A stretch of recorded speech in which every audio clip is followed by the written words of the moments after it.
Kekasih Tuhan dimanapun Anda berada, jumpa lagi bersama saya, Pastor Ed, dalam acara kesayangan kita yaitu Hikmat Hari Ini. Beberapa hari yang lalu saya berbicara tentang kematian dan bagaimana seseorang berhadapan dengan kematian. Malam ini saya tidak hanya bicara tentang kematian itu sendiri dan bagaimana seseorang berhadapan dengan kematian, tetapi lebih lagi bagaimana seseorang itu berhadapan dengan kesengsaraan hidup, dengan kesusahan hidup, dengan stres dalam hidup ini. Saudara-saudara, sakit penyakit, kematian membuat orang khawatir. Dan kekhawatiran membuat orang takut. Kekhawatiran membuat orang stres. Kekhawatiran membuat orang putus asa. Bahkan ada orang yang sulit tidur karena khawatir. Saya tidak tahu apakah Anda dalam posisi seperti itu. Dengan kata lain, saudara, kekhawatiran tidak membawa nilai positif apapun bagi hidup kita. Karena itu Tuhan Yesus Sang Pemberi Hidup berkata dan mengingatkan kita dengan suatu pertanyaan retoris. Dia bertanya, siapakah di antara kamu yang karena kekhawatirannya dapat menambahkan sehasta saja pada jalan hidupnya? Saudara bisa baca ini dalam Matius 6 ayat 27. Dengan kata lain Kristus berkata, apakah dengan khawatir engkau mendapatkan umur yang lebih panjang? Apakah dengan khawatir engkau mendapatkan hidup yang bahagia? Jawabannya tidak. Tidak sama sekali. Malah Kristus mengingatkan kita bahwa kekhawatiran adalah ciri khas orang yang tidak bergantung pada Tuhan. Kekhawatiran adalah ciri khas bangsa-bangsa yang tidak mengenal Tuhan, kata Tuhan Yesus dalam Matius 6 ini juga. Saudara dalam hati mengatakan, wah ini bahaya. Mengapa saudara mengatakan bahaya? Karena dalam hatimu saudara mengatakan, wah saya sering khawatir. Bahkan saya agak sulit keluar dari kekhawatiran. Saya kurang tidur. Bagaimana ini? Ya saudara, setiap kita mengalami ini.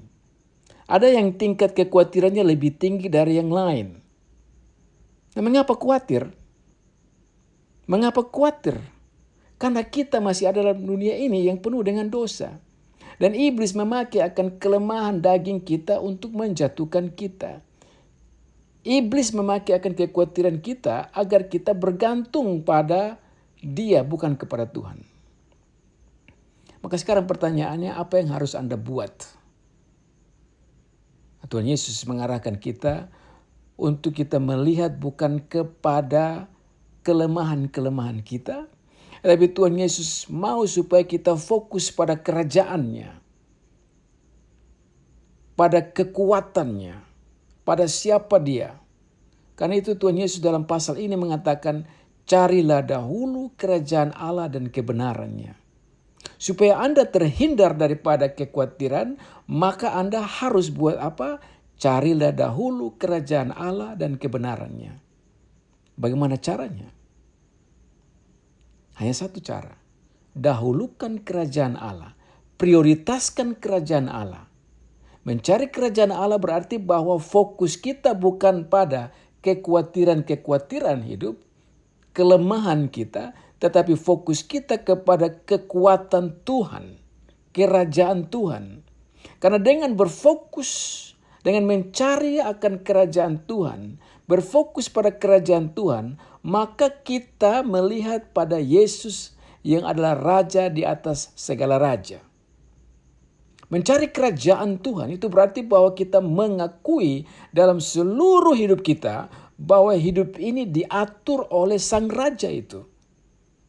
Kan itu saudara, akuilah Dia sebagai Tuhan dan Rajamu setiap derap langkahmu, maka Anda akan terhindar dari rasa kekhawatiran. Teruslah membaca aturan Rajamu, surat Rajamu, yaitu Alkitab. Teruslah bertemu dengan anak-anak Raja yang lain, saudara-saudara kita dalam Tuhan, dalam ibadah rumah tangga, dalam gereja. Teruslah berdiskusi tentang kebesaran Rajamu. Maka engkau akan semakin yakin bahwa Rajamu itu telah menang atas maut. Dan engkau juga yang adalah anak Raja pasti akan menang. carilah dahulu kerajaan Allah, sibuk dengan kerajaan Allah, maka hal kekhawatiran, rasa khawatir akan terhindar dalam hidupmu. Sampai jumpa dalam acara yang sama, hikmat hari ini yang membangun dan menolong akan imanmu.